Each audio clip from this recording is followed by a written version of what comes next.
Hey everybody, I'm David with Bolivar Live. Well, thought I'd give you a shot of the beachfront today. A lot of people have seen these houses along here, big houses on the beachfront.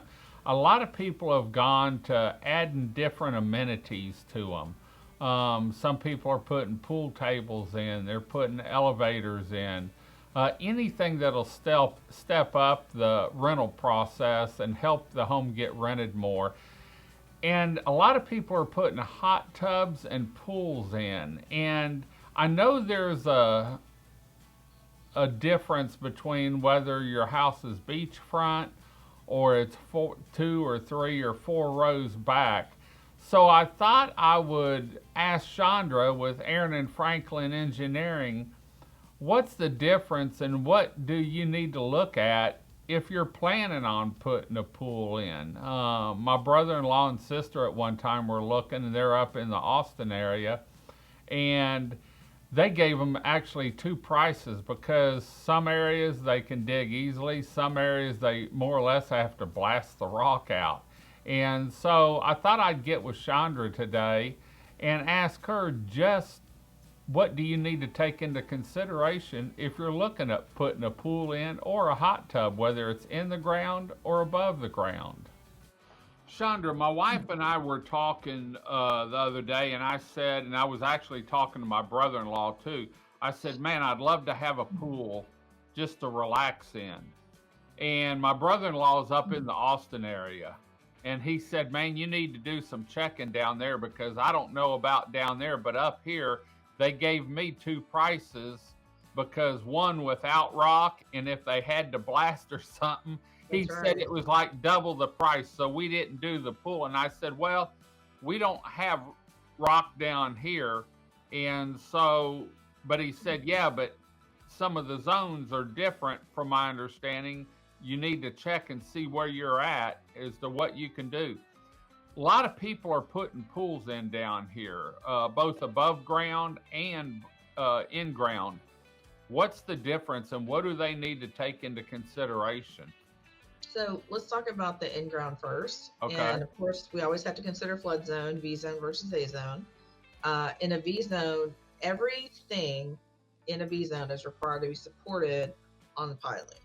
So Okay. your pool, even though it's in the ground, it's still in that scour zone. It's going to have to be structurally supported on piling.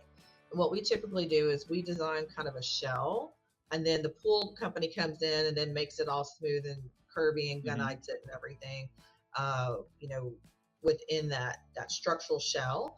But we would have subpiles, and it would be uh, completely self-supporting. The other thing is that in a V zone, you're not supposed to go more than 12 inches above grade with like the lip of the Hmm. pool or the spa bump up or something. So you really can't get a lot of height above grade with a V zone pool. So Now, that oh, go pool ahead. actually has to be mounted, I mean, supported just like a house Just like a with house. I mean, piling. they're much smaller piles, or you can Hmm. do, the round, tapered sub piles or something like that, and tie into your foundation elements. But yeah, it's basically got to be supported like a house. In a zone, you're not required to have sub piles, so we can support that right on the ground. It can go above ground, so it can Hmm. have a 18-inch or 24-inch spa pop up or something like Hmm. that. So you're less limited in an A zone. The other condition that we see is people wanting to put pools at the living level, so at the Right. elevated deck level. So there's two things to consider there. In a V zone, you've got lowest horizontal member. So if that deck is connected to the house and part of the insurable structure, if you put a pool in, the lowest horizontal member that's going to be supporting that pool, because you're going to have piles and stringers Hmm. underneath it to support that pool, probably a vinyl shell pool. um, you're going to have to make sure that that lowest horizontal member is above flood elevation, and you Okay. might not be able to get it. Now, you don't have the limitation of how much it can be above, so you can go maybe 3 foot above the deck and make a little seating area or Right. something, so you could get a little bit more depth or push that lowest horizontal member up. So, but we do it both ways. But yeah, the elevated pool is a really uh, popular new item. Right. But if you can't get above flood elevation with your lowest horizontal member, that deck needs to be completely separate from the house, because if Okay. it's not, it would dictate the lowest horizontal structural member for the house, For which the could house. impact your insurance rates. Yeah. But if it's a below base flood, that might not be an insurable Right. structure. So you'd just be kind of on your own Right. insurance wise.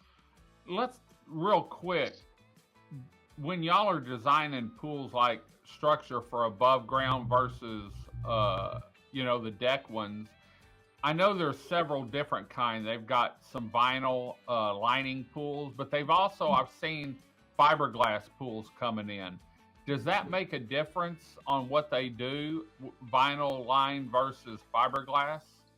In ground, it doesn't matter. You could do vinyl, you could do fiberglass, or you could do a gunite. Any of those are fine.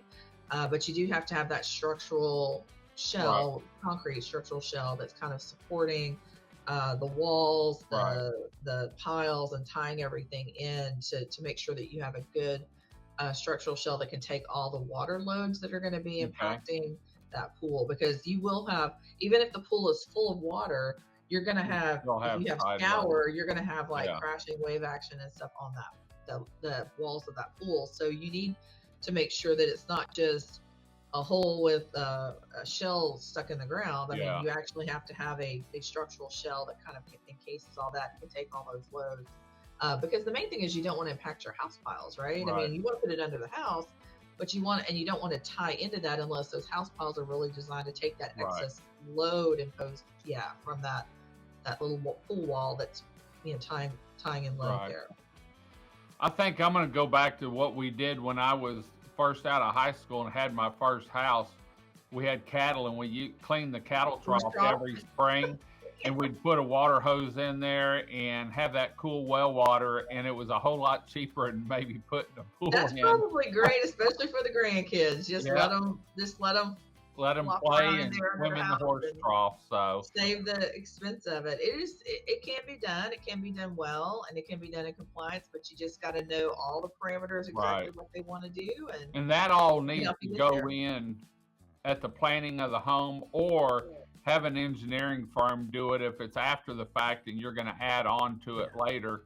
Get someone like Aran and Franklin to take care of it, so everything's done right. We do so many of the houses down there. Usually we've seen it go in. We know exactly what's in the design. Even if it was 10 years ago, we usually know what's going on it. So if not, we can usually get the records from the county. Okay. Thanks a lot for clarifying that for us. We'll be back to our show here real quick. Well, there you have it. The difference whether you're putting it in the ground or above ground, on an elevated deck, whether it's attached to your house or not attached to your house. And for more information, make sure you get hold of Aran and Franklin Engineering. That's at aranfranklin.com, and they can help you out and point you in the right direction and do your engineering drawings for you. But when it comes down to it, there's nothing like strolling the beach with the sand between your toes and that coastal breeze in your hair. Well, we're going to head on out. Remember, if you want to see Bolivar live anytime, make sure you visit our website at www.bolivarpeninsulatexas.com and check out our live webcams. Until next time, I'm David with Bolivar Live. Y'all have a great day, great week. Come see us. God bless, and bye-bye. Video equipment is sponsored by Crystal Beach Decor and More, located at 1959 Highway 87 in Crystal Beach, Texas, and Beachy Beatnik Boutique and Jewelry, located at 970 Surfside and Highway 87 in Crystal Beach, Texas. Thank you to these two businesses for being our 2025 video equipment sponsor for Bolivar Live.